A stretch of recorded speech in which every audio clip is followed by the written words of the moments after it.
Salut, c'est Trado, content de vous retrouver pour la mise à jour des zones d'accumulation rationnelle pour l'or et pour l'argent. On commence comme d'habitude par les actualités que j'ai trouvées pour vous. Première actualité, alors ça pour le coup c'est rigolo comme tout, c'est Nicolas Perrin qui s'attaque à la théorie des jeux et montre comment la théorie des jeux, donc c'est une théorie mathématique, laisse anticiper des difficultés dans la mise en œuvre de la fameuse réserve de Bitcoin stratégique des États-Unis. J'en parle parce que certains voient dans l'avenir du Bitcoin un élément déterminant de l'avenir de l'or.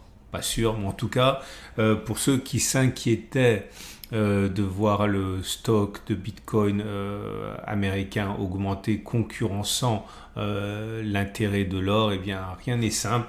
En tout cas, sûrement pas en théorie des jeux. Je dois découvrir ça, mais voilà, bien que je ne partage pas l'opinion selon laquelle le Bitcoin soit l'ennemi de l'or, bien au contraire, cela amène quand même de l'eau au moulin de ceux qui pensent que c'est pas gagné encore cette réserve, parce que faut voir comment les autres réagiront et l'inactivité, l'inaction peut être la solution logique. J'invite à regarder l'article. Deuxième article que j'ai trouvé pour vous. Alors ça nous vient de... Alors je vais le reprendre un petit peu plus tard, mais c'est le même auteur que je vais reprendre dans 30 secondes, mais c'est Saxo Bank qui explique que l'argent devrait, et c'est pas le seul à le dire, je vois de plus en plus d'articles qui vont dans ce sens, l'argent devrait vraiment performer, voire surperformer l'or en 2025 et rattraper une partie de son retard si la croissance repart, bénéficiant de l'impulsion de l'or, mais également de son statut de valeur industrielle très marqué, on va dire. Et le spécialiste de Saxo Bank, dont on reparlera encore dans 30 secondes, Hansen, Oli Hansen, voit une potentielle progression de 30%. Il y a d'autres éléments dans l'article, j'invite à regarder ça. Troisième article que j'ai trouvé pour vous, bon, c'est un petit peu, il n'y a rien de neuf, c'est simplement pour vous montrer que jour après jour, les discours sont les mêmes par rapport à ça. Trump devrait vraiment, enfin la présidence de Trump devrait être favorable à l'or pour plein de raisons, parce qu'il rajoute de l'incertitude et de l'indécision et il fragilise en fait les certitudes, ce qui est toujours bon pour l'or, plus l'inflation qui devrait augmenter avec sa présidence et sa pression sur les taux d'intérêt. Bon, rien de neuf, vous le savez si vous êtes des habitués du format. Et dernier article que j'ai trouvé pour vous, un petit peu plus technique, mais j'aime bien, c'est...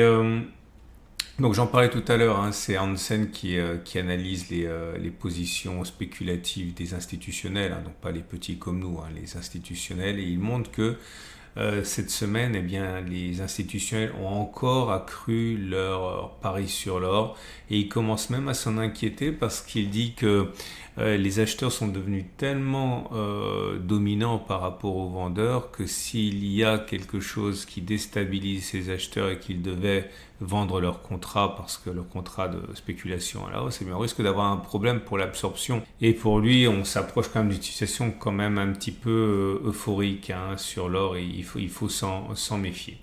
On va donc passer maintenant aux zones d'accumulation rationnelle.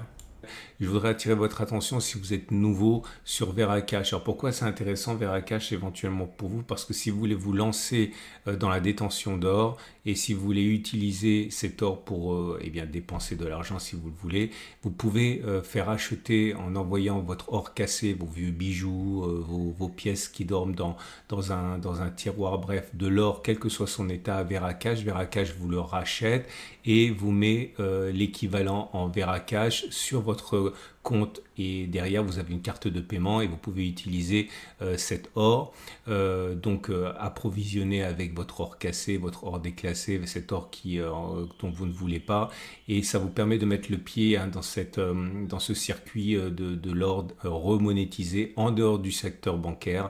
Bref, ça peut être une solution pour vous. Vous avez un lien juste en dessous de la vidéo pour accéder à ça. Et ça vous permettra encore une fois de pouvoir profiter de cet or que vous pensiez dormant en le remonétisant. Et vous avez encore une fois un lien en dessous de la vidéo. On va passer maintenant aux zones d'accumulation rationnelle. Je rappelle que vous retrouvez tous les articles que j'ai mentionnés sur mon site. Vous avez un lien juste en dessous de la vidéo.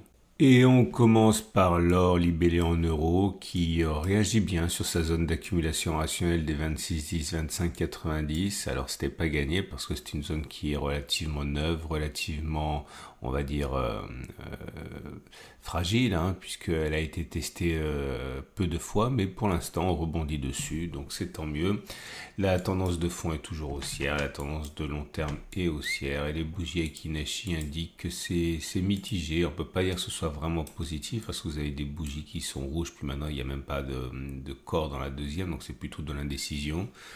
Bon, on n'est pas sur un raz-de-marée baissier, hein, loin s'en faut. Et ça rebondit calmement. Prochaine zone d'accumulation rationnelle, si on y va. 22,40, 21,00. Pour l'or libellé en dollars, c'est la même chose, il y a un vrai rebond qui s'établit sur la journée.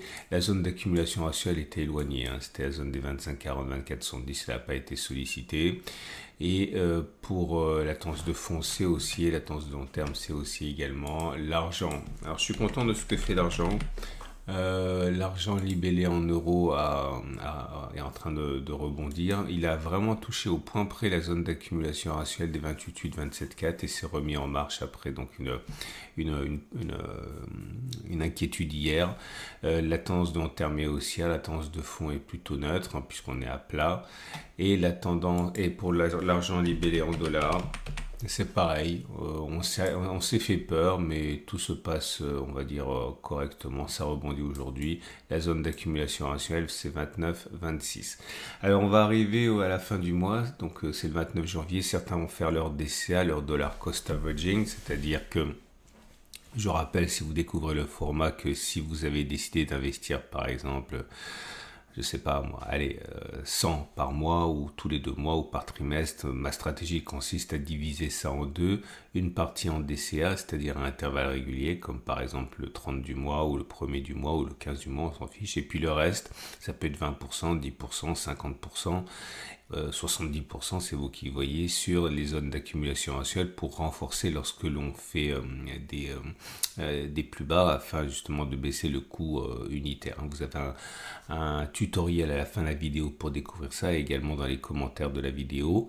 L'espoir ainsi c'est de pour une partie s'adapter à l'évolution de l'or et capter la performance historique avec la DCA, et pour l'autre, renforcer pendant les chutes pour faire les soldes en quelque sorte et espérer battre le marché en renforçant lorsque les cours baissent.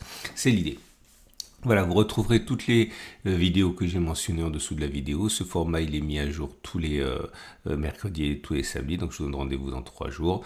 Pensez, si vous avez aimé ce format, à vous abonner. Vous pouvez également le liker, ça me fait plaisir. Et je vous dis donc rendez-vous dans 3 jours pour la mise à jour.